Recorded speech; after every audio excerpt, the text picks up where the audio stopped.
saya dari kelompok 8 akan menjelaskan tentang pengertian ekonomi Islam dan ekonomi konvensional. Ekonomi Islam adalah aktivitas ekonomi yang diatur sesuai dengan dasar-dasar dan prinsip-prinsip Islam. Dalam ilmu ekonomi konvensional, ilmu ekonomi merupakan suatu studi mengenai individu-individu dan masyarakat buat pilihan dengan atau tanpa menggunakan uang, dengan menggunakan sumber daya yang terbatas tapi dapat digunakan dalam berbagai cara untuk menghasilkan berbagai jenis barang dan jasa. Sistem prinsip ekonomi konvensional. 1. Kebebasan memiliki harta secara per orang. Setiap negara mengetahui hak kebebasan individu. Setiap individu dapat memiliki, membeli, dan menjual hartanya menurut yang dikehendaki tanpa hambatan. 2. Kebebasan ekonomi dan persaingan bebas. Setiap individu berhak untuk mendirikan, mengorganisasi, dan mengelola perusahaan yang diinginkan. Negara tidak boleh campur tangan dalam semua kegiatan ekonomi yang bertujuan mencari keuntungan, selama aktivitas yang dilakukan itu sah dan sesuai peraturan negara tersebut. 3. Ketimpangan ekonomi. Dalam sistem ekonomi kapitalis, modal merupakan sumber produksi dan sumber kebebasan. Individu-individu yang memiliki modal yang lebih besar akan menikmati dan kebebasan yang lebih baik untuk menghasilkan yang lebih sempurna. Ketidaksamaan kesempatan mewujudkan jurang. Perbedaan di antara golongan kaya bertambah kaya dan miskin semakin miskin.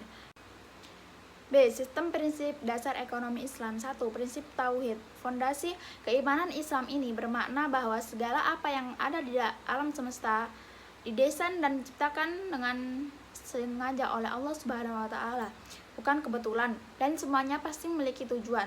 Tujuan inilah yang memberikan signifikasi dan makna pada eksistensi jagat raya, termasuk manusia yang menjadi salah satu penghuni di dalamnya. 2. Prinsip khilafah manusia merupakan khilafah Allah Subhanahu wa Ta'ala di muka bumi dalam dibekali perangkat baik jasmani maupun rohani untuk berperan secara efektif sebagai khilafahnya. Salah satu misi utama ajaran Islam. Implikasi dari prinsip ini adalah A. Pemenuhan kebutuhan pokok manusia. B. Sumber-sumber pendapatan yang halal dan thayyib. C. Distribusi pendapatan dan kekayaan yang merata. 3. Permasalahan ekonomi dalam konsep Islam dan konvensional.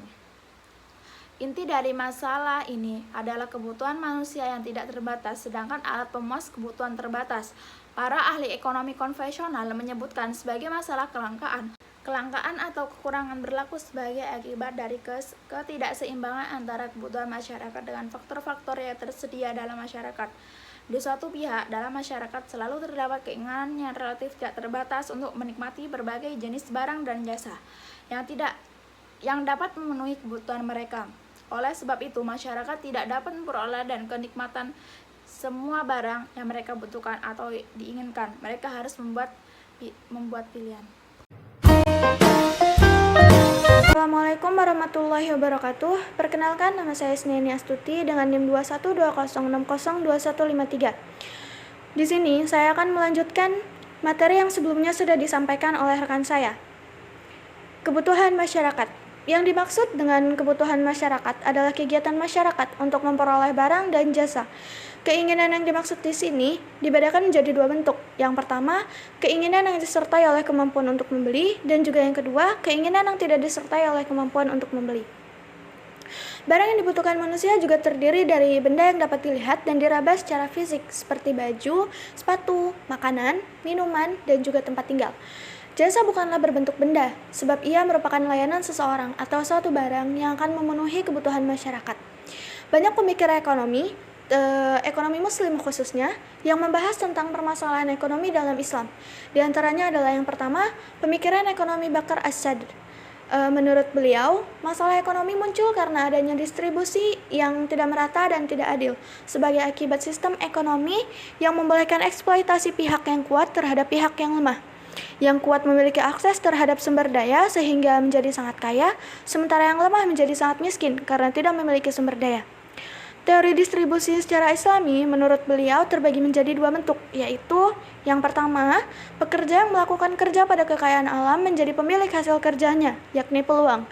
Yang kedua, usaha untuk memanfaatkan atau mengambil keuntungan dari kekayaan alam apapun membuat si pelaku usaha memperoleh hal dari kekayaan alam tersebut.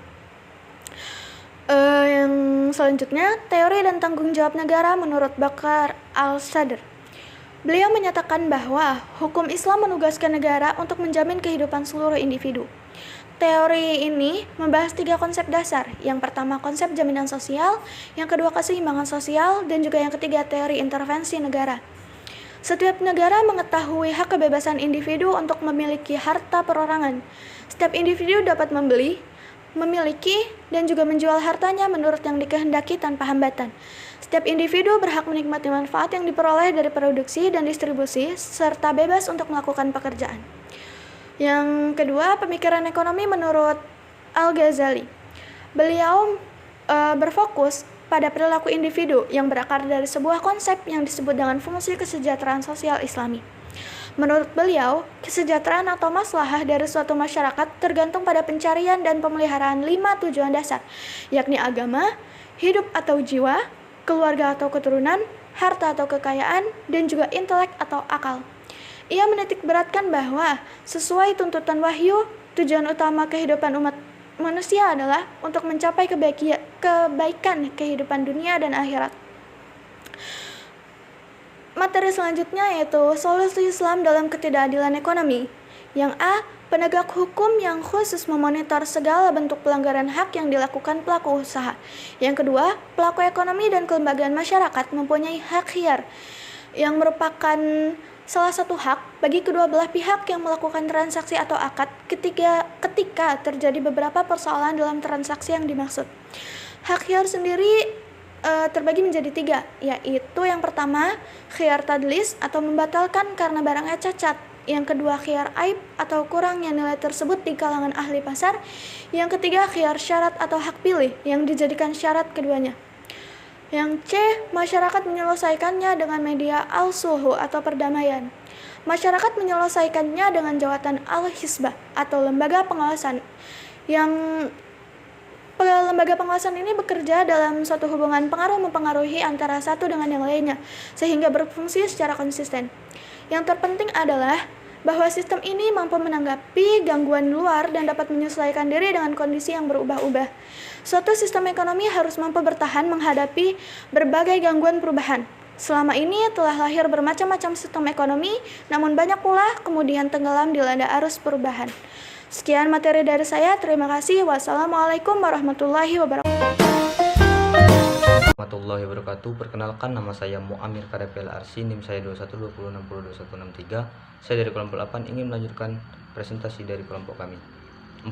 Perbedaan mekanisme pasar ekonomi Islam dan konvensional. Jika ekonomi konvensional menggunakan mekanisme bebas keluar masuk pasar tanpa intervensi, padahal jika pasar tidak diatur dan dibiarkan bebas, maka akan terjadi ketidakseimbangan dalam penawaran dan stok barang. Berbeda mekanisme pasar pada ekonomi Islam, di mana ia meyakini adanya invisible hand yang mencoba untuk mengefisiensikan pasar. Jadi ekonomi Islam mempertimbangkan proses produksi dan distribusi barang jasa, menjadikan pemerintah sebagai unit ekonomi yang berdampingan dengan unit ekonomi lain demi menjaga kestabilan. 5. Perbedaan ekonomi Islam dan konvensional pada distribusi kekayaan. Pada ekonomi konvensional, prinsipnya mendapatkan keuntungan dan kekayaan yang sebesar-besarnya, lebih condong ke kapitalis, di mana kekayaan hanya berpihak pada pemilik modal yang paling besar, sehingga terjadi pemerataan kekayaan harta atau semacamnya. Salah satu bentuknya dengan mekanisme zakat, sedekah, infak, atau wakaf. 6. Perbedaan ekonomi Islam dan konvensional pada perolehan keuntungan. Pada ekonomi konvensional, justru seolah menekankan seseorang jika ingin mendapatkan keuntungan. Prinsip yang digunakan pun menggunakan time value of money, di mana nilai uang saat ini lebih tinggi dibandingkan nilai uang di masa yang akan datang. Contoh, belajar jualan online. Berlaku sebaliknya.